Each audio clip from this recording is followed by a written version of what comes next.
আসসালামু আলাইকুম সবাই কেমন আছো? আজকে আমি দুপুরবেলা আমার লাঞ্চ রেডি করবো। পাকিস্তানে আমার লাঞ্চ আমি কীভাবে রেডি করি সেটা তোমরা আজকে ভিডিওটা দেখবা। দেখো এখানে আমি ডিমটাকে গলিয়ে নিয়েছি, ডিমটাকে ভাজি করব। দেখো এখন আমি ডিমটাকে ঢেলে দিচ্ছি। দেখতে পাচ্ছ কত সুন্দর করে ডিমটাকে ভাজি করছি আমি। এই দেখো, ওয়াও গ্রেট। দেখতে পাচ্ছ তোমরা? এই দেখো, তোমাদেরকে আমি দেখাই। তো দুপুরবেলা আমি ডিম ভাজি করতেছি। দেখো বাহ কি সুন্দর না? আচ্ছা তোমাদেরকে আমি রেগুলার ভিডিও দেওয়ার চেষ্টা করবো, তোমরা ভিডিও দেখবে। দেখো ডিম ভাজি হচ্ছে, এটা আজকে আমি ডিম ভাজি করতেছি। ভাবলাম যে তোমাদের কাছে দেখাই। দেখো আমি ডিম কীভাবে ভাজি করি। এখানে আমি পেঁয়াজ দিয়েছি, কাঁচামরিচ দিয়েছি, শুকনো লঙ্কার গুঁড়োও কিন্তু একটু দিয়েছি। শুকনো লঙ্কার গুঁড়ো আমি এই জন্য দিই, শুকনো লঙ্কার গুঁড়ো দিলে কি হয়, টেস্টটা একটু বেড়ে যায়। এদিকে দেখো আমার এখানে ভাত রয়েছে, ভাতও খেতে হবে। ডিমের সাথে ভাত দিয়ে খাবো আজকে। আজকে আমার বাসায় কালকে চিকেন আছে, চিকেনটা খেতে ভালো লাগতেছে না বলে চিকেন আজকে খাবো না, শুধু ডিম ভাজি করবো। ডিম ভাজি দিয়ে ভাত খাবো।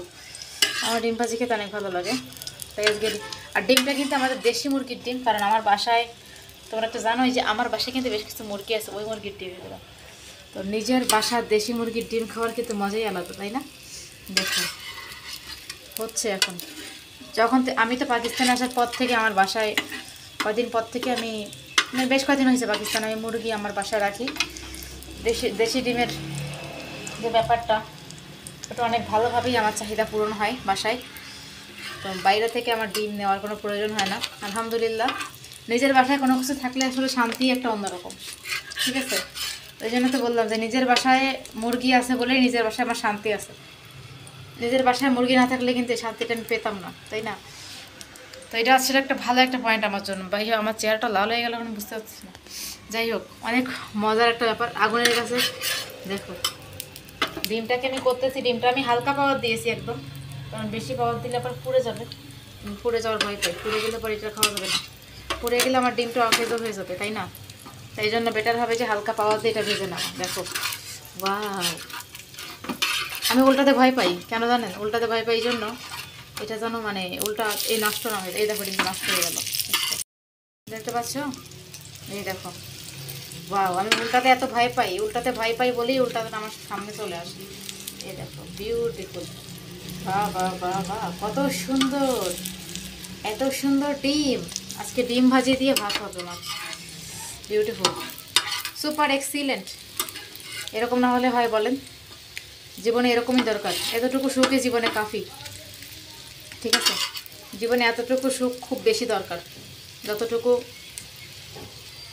লাইফে চাই। দেখেন আমি কত সুন্দর করে ডিমটাকে ভেজে নিলাম।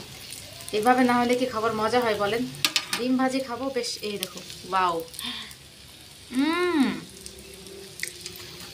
আমি যে স্পাইসি করেছি না, বিসমিল্লাহ। স্পাইসি না করলে খাবার কিন্তু মজা নেই। দেখো ডিমটা কিন্তু এখন হয়ে গেছে অনেক বড়। বাই দা ভাই, এখানে আমি দুটো ডিম অ্যাড করেছিলাম, একটা কিন্তু না, এই জন্য এত হয়েছে না। দেশি মুরগির ডিম এত কম হয়, দেশি মুরগির ডিম কিন্তু বেশি হয় না, ঠিক আছে?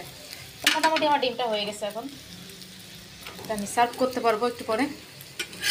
আর একটুখানি ইয়া করে নিই, উল্টাই নিই। এই দেখো বাহ বাহ, কিয়া বাত হে, বিউটিফুল হয়ে গেছে। ডিমটাকে আমি এখন নামাই। আমার এই যে দেখতে পাচ্ছ প্লেটে করে ডিমটাকে এখানে নামিয়ে নিচ্ছি। এই যে আমার ডিম সুন্দর হয়েছে, খুব সুন্দর হয়েছে। এই যে ডিম, এটা কি বলে অরিজিনাল রান্না বান্না, এটা কেন উঠতেছে না?